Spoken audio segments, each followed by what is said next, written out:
21শে জুলাই আমরা অপেক্ষা করছিলাম।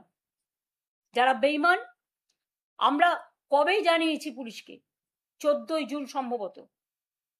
আর কয়েকদিন আগে ডেকে আমাদের 2-3 দিন আগে সম্ভবত ডিরেক্ট কেয়ার শোভনদাকে ডেকে পুলিশ বলছে কালীঘাট হাজরা মোড়ে মিটিং করুন, যেন মনে হচ্ছে এটা লোকাল প্রোগ্রাম, স্ট্রিট কর্নার করবো। ভাবলেন কি করে? যাই হোক, আজকে আমরা কৃতজ্ঞ মাননীয় আদালতের কাছে, কোর্টের পারমিশনে আমরা 21শে জুলাই, যদিও মেয়র রোড আমরা চেয়েছিলাম, আমাদের দেওয়া হয়নি, ব্যাকডেটে ওদের দেওয়া হয়েছে, দিঘি যা হয়ে গেছে হয়ে গেছে, কিন্তু আমাদের প্রোগ্রামের পারমিশন মাননীয় আদালত যেটা দিয়েছেন আমরা রেসপেক্ট জানিয়ে বলছি। বিড়লা প্ল্যানেটারিয়ামের সামনে, আপনারা সবাই জানেন বিড়লা প্ল্যানেটারিয়ামের যে মোড়টা আছে সেইখানে আমাদের প্রোগ্রাম হবে। বেলা 11টা থেকে এসে আপনারা সবাই জমায়েত হবেন। আমার ছবির দরকার নেই, কারো ছবির দরকার নেই, তৃণমূলের সিম্বলটা দেবেন আর বিড়লা প্ল্যানেটেরিয়াম চলো বা কলকাতা চলো স্লোগানটা রাখবেন। আর জায়গাটা হচ্ছে বিড়লা প্ল্যানেটেরিয়াম। আমাদের ভুল করে অন্য জায়গায় যাবেন না, পুলিশ যদি অন্য জায়গায় ঢুকিয়েও দেয় বাঁধ ভেঙে চলে আসবেন। এবং যে মানুষরা প্রতি বছর 21শে জুলাই শহীদ তর্পণ করেন তাদের কাছে আমার হাত জোর করে আবেদন থাকবে, ওই দিনটা আপনারা আসবেন। ওই দিন আমরা 21শে জুলাই সহ সমস্ত শহীদদের আমরা স্মরণ করি। 40 বছর ধরে এই প্রোগ্রাম আমরা করে আসছি এবং আমি একা থাকলেও প্রোগ্রাম করতাম। আমি আজকে একা নই, আমাদের সাথে লক্ষ লক্ষ মানুষ আছে, আমাদের সাথে কোটি কোটি মানুষ আছে, মানুষের ভালোবাসা আছে, মানুষের পরিবার আছে, আমার সহকর্মীরা আছে, আমার কর্মীরা আছে। আর মনে রাখবেন, একজন চলে গেল বলে আর একজনকে অবিশ্বাস করার কোনো কারণ নেই।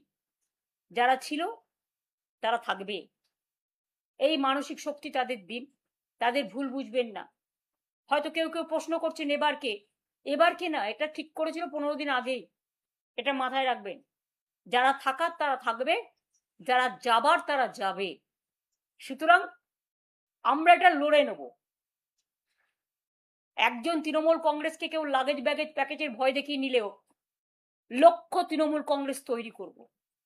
এবং মনে রাখবেন, আমাদের সবকিছু কেড়ে নিল, মানুষ যেটা গ্রহণ করবে মানুষের হৃদয়ে সেটাই দলের সিম্বল।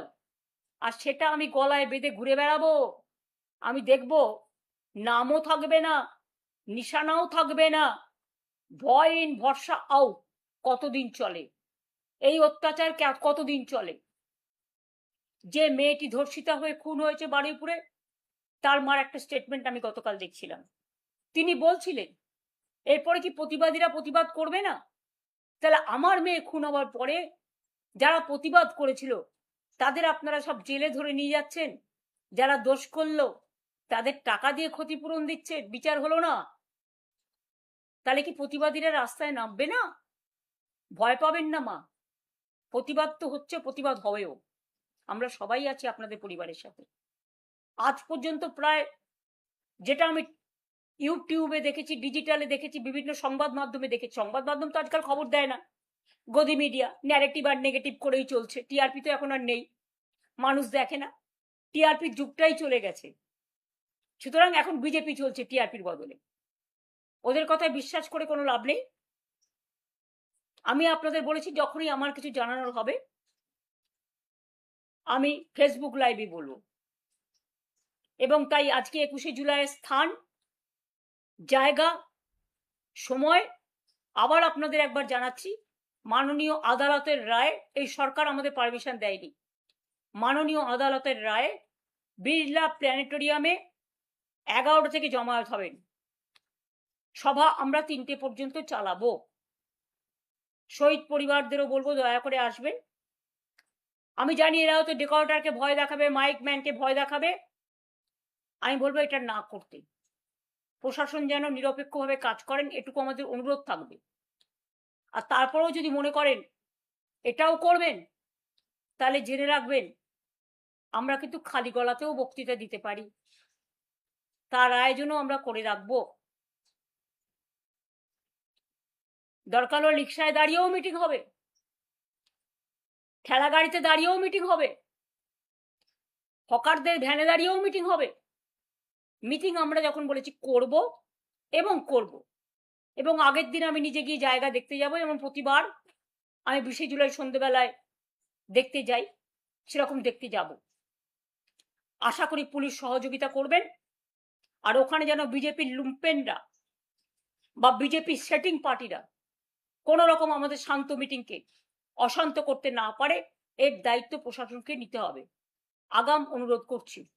তার কারণ আগের দিন আমরা দেখেছি আপনারা কি অসভ্যতামিটা করিয়েছেন বিজেপিকে দিয়ে, রাস্তা ব্যারিকেড করে, সকাল 6টা থেকে ডিজে বাজিয়ে। অভিষেক বলেছিল একটা ডিজে বাজাবে, ডিজে তো সবাই বাজায়। তো অমিত বাবু, আপনিও তো অনেক কথা বলেছিলেন। কই, আমরা তো ইলেকশনে মিটিংয়ে বলে সবাই রাজনৈতিক দলের বিরুদ্ধে, তো এটা আমরা রাজনৈতিক ইলেকশনের সময়কার ব্যাপার, আমরা সেভাবেই নিই। আপনারা একতরফা গালাগালি দেবেন আর আমরা সেটা কাউন্টার করবো না। গণতন্ত্রে এটা হতে পারে নাকি? এ তো হিটলারকেও ছাড়িয়ে যাচ্ছেন, মুসোলিনিকেও ছাড়িয়ে যাচ্ছেন, সবাইকেই ছাড়িয়ে যাচ্ছেন অত্যাচারে এবং ধমক চমকে। একটাও তো ভালো কথা শুনি না, শুধু ধমকানি চমকানি। মেঘের গর্জনের থেকেও ভয়ঙ্কর, বিদ্যুতের গর্জনের থেকেও ভয়ঙ্কর। আপনাদের গর্জনের ভূমিকম্পে আকাশ পাতাল, স্বর্গ মর্ত পাতাল, চন্দ্র সূর্য গ্রহ তারা সব কাঁপছে।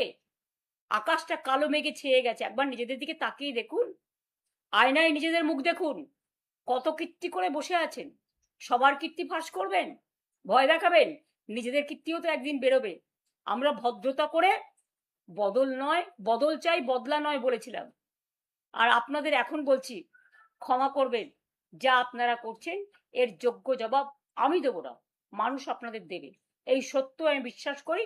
আমি ঈশ্বর, আল্লাহ যত বলবেন, গুরুদ্বারা, গির্জা, মন্দির, মসজিদ, গুরুদ্বারা, গির্জা, রবীন্দ্র নজরুল, সুভাষচন্দ্র বসু, গান্ধীজি, আম্বেদকর, বিরসা মুন্ডা থেকে শুরু করে সবার প্রতি, বাংলার মাটির প্রতি, স্বাধীনতা আন্দোলনের প্রতি শ্রদ্ধার্ঘ্য আমাদের ছিল, আছে এবং থাকবে।